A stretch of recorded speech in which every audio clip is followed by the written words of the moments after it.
hari ini Bang, dan tadi malam saya mendapatkan dua penjelasan yang berbeda dari tim Prabowo tentang PT TMI. Tadi malam Daniel menyebut PT TMI ada. Apa PT TMI itu? Intelektual, pikir, yang memberikan input, analisis, ya kan? Itu kata Daniel. Tadi saya debat sama Bobby di TV One, ya. Apa kata Bobby? PT TMI nggak ada. Al-Araf itu nggak ada. Lah, yang benar yang mana? Daniel bilang ada, itu kelompok intelektual. Bobby bilang itu nggak ada. Pengamat militer Al-Araf mengaku dibuat bingung dengan penjelasan jubir Capres nomor 2 Prabowo Subianto dan Gibran Rakabuming Raka usai debat Pilpres 2024. Pasalnya, ia diberi penjelasan berbeda terkait PT Teknologi Militer Indonesia dalam dialog di TV One. Ia mengaku jubir Capres Dhanil Azhar Simanjuntak mengakui bahwa PT TMI itu ada, sementara jubir yang lain yaitu Bobby mengatakan perusahaan tersebut tidak ada. Jadi pertanyaan Pak Anies tentang keterlibatan pihak ketiga itu harus dijawab oleh Pak Prabowo. Apakah benar PT TMI itu supaya kita memiliki sektor pertahanan yang transparan dan akuntabel? Sayangnya Pak Prabowo tidak bisa menjawab itu gitu, malah mengajak diskusi di belakang. Menurut saya jawab diskusinya di depan bukan di belakang. Ia juga menjelaskan bahwa PT TMI itu sempat ramai karena dibuka boroknya oleh pengamat militer Koni Rahakundini yang akhirnya salaman tanda perdamaian di Kemenhan. Nggak ada. Dari ini kan suatu permainan lama. Dalam masa Prabowo, PT TMI itu diduga oleh Pak Anies menjadi pihak ketiga dalam permainan. Saya rasa Ibu Koni mengungkap itu Bang di 2021 sampai debut di publik, gaduh sekian triliun, ada perusahaan dan ada surat dari Kemen Krosoburon ekspor dan lain sebagainya. Sampai perdebatan itu pliks. Dan salaman akhirnya di Kementerian Pertahanan tuh. Waktu itu Bu Koni kan, anak-anak salaman karena untuk meredam persoalan itu. Ia mengatakan peran pihak ketiga dalam sektor pertahanan itu sangat tinggi dan itu sudah lama terjadi. Ia lalu bercerita terkait pembelian pesawat Sukhoi yang membuat dirinya harus dipecat dari Universitas Pertahanan karena tulisannya di Kompas berjudul harga pesawat Sukhoi naik tinggi. Saya dulu dosen Universitas Pertahanan, Bang, mengungkap dugaan praktek pihak ketiga dalam pembelian Sukhoi yang diduga melibatkan PT Trimarga Regatama. Pada saat itu, apa implikasinya? Karena saya membongkar di situ, nulis di Kompas, judulnya Sukhoi terbang, harga Sukhoi terbang tinggi. Jadi bukan pesawat Sukhoi yang terbang tinggi, harganya yang terbang tinggi. Akhirnya dipecat Bang Karni, ya kan, jadi dosen terlalu bandel. Kenapa? Karena mengungkap buat saya nggak ada masalah. Walau gaji dosen di Unhan tinggi, akhirnya geser ke kampus lain lebih rendah. Ia mengaku kritis dengan kebijakan pembelian alutsista di Kementerian Pertahanan karena latar belakangnya adalah keluarga militer Angkatan Udara. Setiap kali ada kecelakaan pesawat, ia mengaku was-was bahwa yang jatuh adalah ayahnya. Dari situlah ia meminta pembelian alutsista jangan lagi ada permainan karena membahayakan nyawa prajurit TNI. TNI anak prajurit Bang, anak tentara, ya bapak saya tentara. Dinas di Skadron 31 Hercules teknisi. Waktu saya kecil, setiap ada Hercules jatuh, saya bertanya itu pesawat bapak saya atau tidak tuh, kalau lagi operasi di Papua. Dari pengalaman itulah, saya ingin agar tentara itu, kalau pengadaan alutsista jangan ada permainan. PT Teknologi Militer Indonesia disinggung oleh calon presiden nomor urut 1 Anies Baswedan karena dugaan sebagai orang dalam selama pengadaan alutsista di Kementerian Pertahanan. Hal itu disampaikannya dalam acara debat Capres-Cawapres untuk pemilihan presiden 2024. Salah satu nama yang diduga menjadi orang dalam terkait pengadaan alutsista itu adalah PT Teknologi Militer Indonesia. Anies mengatakan ketika Pak Prabowo memimpin di Kementerian Pertahanan, banyak orang dalam pengadaan alutsista seperti PT Teknologi Militer Indonesia. Keterlibatan orang dalam di tubuh Kemenhan itu dinilai tidak sejalan dengan standar etika seorang pemimpin. Gedungnya ada, nggak tahu kalau sekarang udah sama Zeni diberesin, saya kan nggak tahu namanya juga. Soalnya begini, saya mau cerita nih, jenderal itu dipecat. Dipecat oleh? Saya nggak tahu, cuman dia WA saya. Dia bilang gara-gara Bu Koni ngomong soal pertemuan dengan saya di PT TMI, saya dipecat. Dan itu jenderal? Dan jenderal. Dan dia hapus semua WA, tapi teks dia aja, teks sayanya masih ada. Untuk diketahui, PT Teknologi Militer Indonesia adalah platform strategis untuk akuisisi teknologi inovatif guna meningkatkan sektor pertahanan dan keamanan nasional, serta integrator sistem manajemen tempur dalam mewujudkan teknologi militer yang canggih. PT TMI didirikan sebagai perusahaan swasta nasional pada 14 Agustus 2020.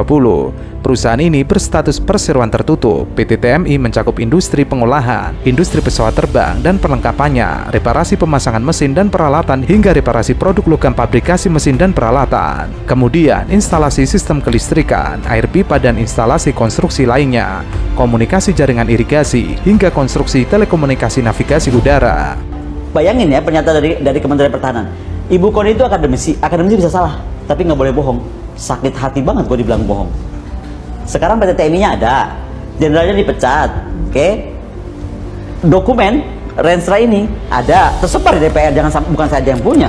Tapi ini menjawab, kalaupun websitenya PT TMI sudah hilang, kan bisa aja dihilangkan sekarang, dihapus. PT TMI merupakan wadah dari para ahli alutsista berteknologi canggih, ahli elektronika, serta teknokrat anak bangsa yang mempelajari dan ahli teknologi dalam proses pencarian alutsista terbaik. PT TMI berdiri dengan modal yang disetorkan senilai 50 miliar dengan jumlah 50.000 lembar. Harga per lembar sahamnya 1 juta rupiah. Jadi yang tadi PT TMI dibantah itu, yang kemudian jenderalnya dipecat itu, yang kemudian kantornya tidak diakui itu, yang kemudian saya dibilang bohong itu, ini surat Menhan. Itu logonya bukan logo Gerindra, Kementerian Pertahanan ya. Itu dinyatakan bahwa beliau membuat yayasan.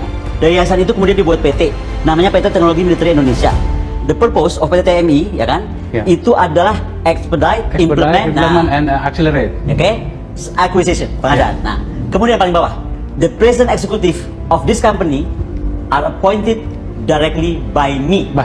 Jadi tadi jenderal tadi itu, ya kan? And today, the chairman of PT TMI is Mayor General Glenny Kairupan, and the president of the CEO is Engineer Harsusanto.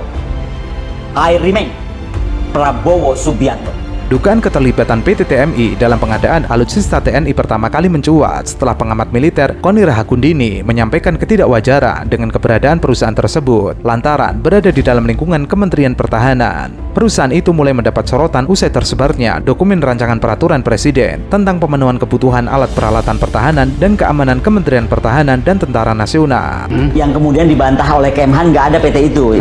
Cuma saya udah mulai aneh nih, kok gedungnya busuk banget ya gitu. Kok ngurusin 1.760 triliun, rumputnya udah liar begini. Kok sign edge-nya dari kertas? Saya foto. Beliau marah kan, kenapa foto-foto? Ya, ini aja lucu kok tandanya pakai kertas gitu. Aduh, Mbak Koni jangan pernah bilang kita pernah ketemu. Kenapa saya jadi disuruh bohong? Jadi ini PT baru ya? Baru banget, orang kantornya masih sepi, masih masih bunga belum ada gitu. Kita pendekin aja ceritanya Bu, nggak usah basa-basi, kita orangnya direct. Ibu Koni mau dibayar berapa atau mau dapat proyek apa dari Kemhan? Saya bilang, kamu akan saya. Silahkan cek deh, mungkin yang lain bisa digituin. Saya nggak bisa digituin. Buat saya tuh integritas itu adalah sekarang masalah yang paling kita nggak punya. Dalam dokumen Raperpres tersebut tertulis rencana modernisasi alat utama sistem persenjataan membutuhkan dana 1.760 triliun dan bisa menggunakan skema utang asing. Jadi yang tadi saya sesalkan, kemudian membandingkan kepada era kemerdekaan, dulu waktu kita merdeka juga barangnya bekas. Ya iyalah, tapi kan dulu nggak pakai uang.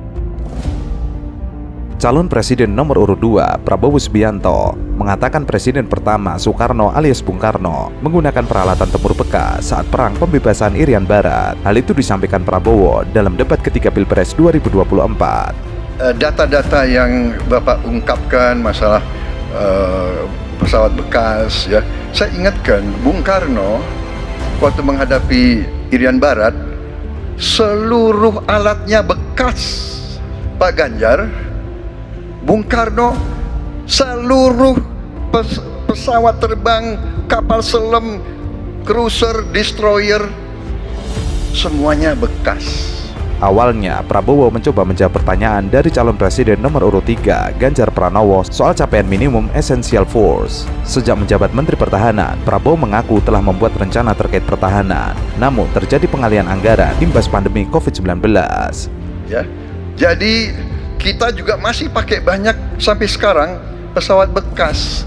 Jadi banyak data Bapak, mungkin niat Bapak baik, tapi mungkin tim Bapak, staf Bapak itu keliru memberi masukan.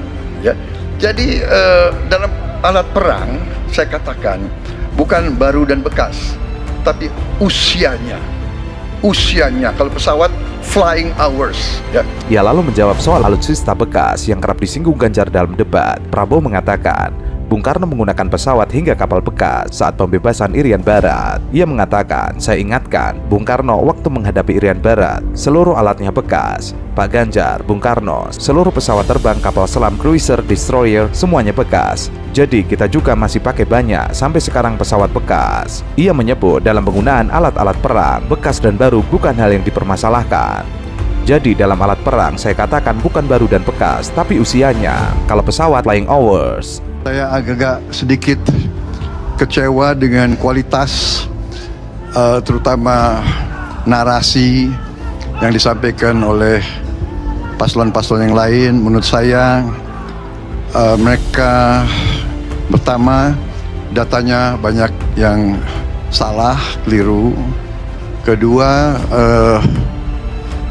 masalah pertahanan ini mau dipakai sebagai bahan mencari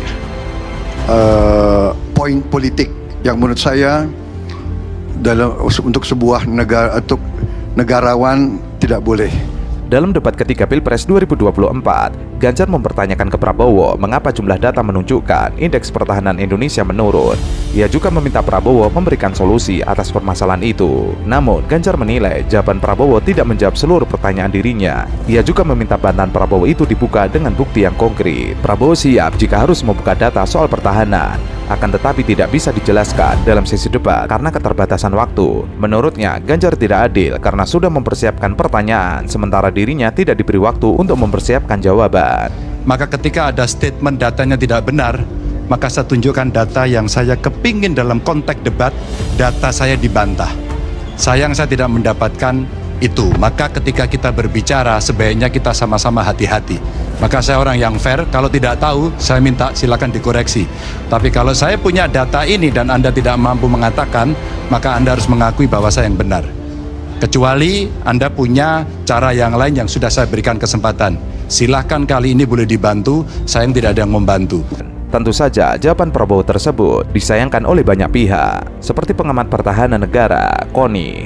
Ia mengatakan bahwa ia menyayangkan pernyataan dari Prabowo bahwa zaman Soekarno alat militer yang dipakai adalah bekas. Jadi yang tadi saya sesalkan, kemudian membandingkan kepada era kemerdekaan, dulu waktu kita merdeka juga barangnya bekas. Ya iyalah, tapi kan dulu nggak pakai uang. Ya, Dulu tuh kayak batan Presiden Soekarno tuh kan nggak beli pakai uang. Ada pinjaman sedikit, tapi lebih kepada hubungan diplomatik yang dibangun. Yang itu yang disinggung oleh Anies sebenarnya, bahwa hubungan diplomasi itu harus dipertingkatkan.